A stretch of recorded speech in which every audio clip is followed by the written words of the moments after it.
Welcome back to Gospel Kanji. I'm your host, Kent Cisco. They will bring gold and frankincense and will bear good news of the praises of the Lord. Isaiah 60, verse 6. The wise men brought their gifts to the Christ child during their first visit to Bethlehem, and 30 years later, after their second journey to Jerusalem, where they heard the gospel at Pentecost and became followers of Christ, they returned to their homeland in the distant islands of the Far East. There, they began the work of embedding the gospel and their own story into the written language. And among the first characters that they created was one that captures the very beginning of their journey, an introduction to everything that follows. It's the invitation from God himself calling them to come see his son. The kanji for invitation is made of 3 parts, a hand, a sword, and a mouth. It's a picture of the divine invitation described in Isaiah 49 verses 1 through 2, where God speaks to the islands and reveals his servant in the womb, a mouth like a sharp sword, concealed in his hand. It says, "Listen to me, O islands, and pay attention, you peoples from afar. The Lord called me from the womb. From the body of my mother, he named me. He has made my mouth like a sharp sword. In the shadow of his hand, he has concealed me." This was an invitation to the islands to come and see the Christ child. When the time came, the actual invitation was a secret, known only to those whom God called, completely concealed. No herald announced it in Jerusalem. No scroll was sent across the seas. Instead, the invitation came through the hand of God, his providence, his unseen guidance. Only the wise men saw the star. Only they set out on the journey. Only they stood before the Christ child. Besides a few humble shepherds and devout witnesses, they were the only ones. Everything about this moment was hidden, concealed, just as Isaiah had foretold. God's hand covered the child. His plan unfolded quietly beyond the reach of the general population. Even when Herod demanded to know the location of the child, God intervened, warning the Magi in a dream.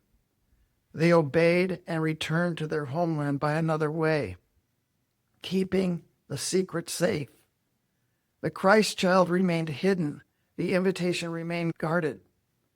The hand of God was at work. When the wise men reflected on what they had witnessed when they were back in their homeland, Isaiah's prophecy came alive. They had seen the hand, God's hand of protection guiding every step.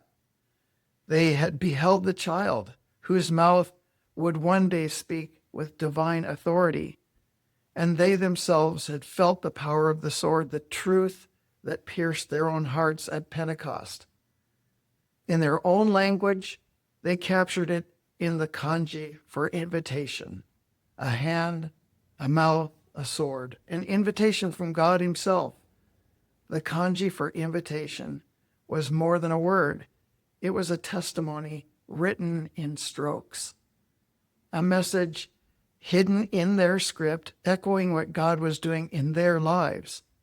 God invited them to see his son, the Christ child, in a secret viewing. Then years passed. Stories spread of a teacher in Israel, healing the sick, calming the storms, speaking with words that carried authority no man could match. And at long last, they arrived during the Feast of Pentecost. Jerusalem was alive with sound, voices declaring the wonders of God in every language under heaven. And amid the crowd, they heard their own language being spoken in their own tongue.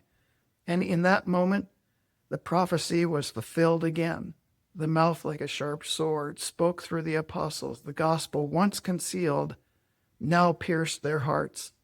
The invitation reached its fullness, first to see, then to hear, and then to believe.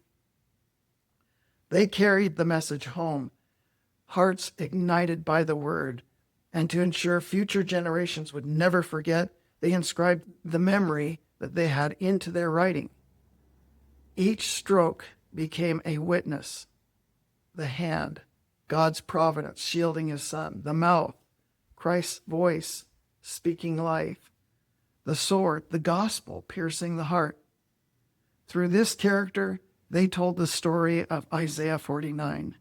They told how God's hand had called the islands, how his word had been concealed, and how it was time to actually have it be revealed. This is not just their story, now it's ours. God's invitation still goes out to the nations. The gospel still pierces the hearts like a sword. The hand of God still protects and guides. In the scripture, the message remains, listen to me, O islands. In language, the message endures. Just like it's etched in the kanji for invitation, a silent reminder that God has always been calling the distant shores, all nations. The Magi could not foresee how far their testimony would travel. They only knew the one they had met was worthy of remembrance, and so they hid the truth in plain sight, within their own written language, within their script.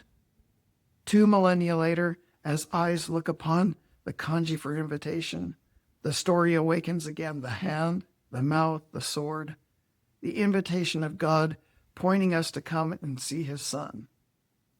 The hand is still extended. The voice still speaks. The sword still cuts to the heart. God's invitation is personal. It calls the proud to humility, the seeker to faith, and the distant to come near. The wise men answered it. They came, they saw, they believed, and they recorded the message for us to do likewise. Now the question remains, will we listen? Will we follow the light and bow before the King? The kanji for invitation whispers across time, you are invited. Come and see the one concealed in God's hand, whose word pierces like a sword, whose grace reaches even the remotest places on earth. Isaiah spoke it. The Magi witnessed it. The apostles proclaimed it. And the kanji remembers it. The invitation still stands. From the rising of the sun to its setting, the name of the Lord will be great among the nations. The hand of God has reached to the islands, and it has reached to us today as we've been reminded of the kanji for invitation, pointing us back to the scriptures, to Isaiah, the Christ, and the Magi. I hope you've enjoyed this episode. I look forward to sharing many, many more in the upcoming seasons and upcoming episodes. See you again soon.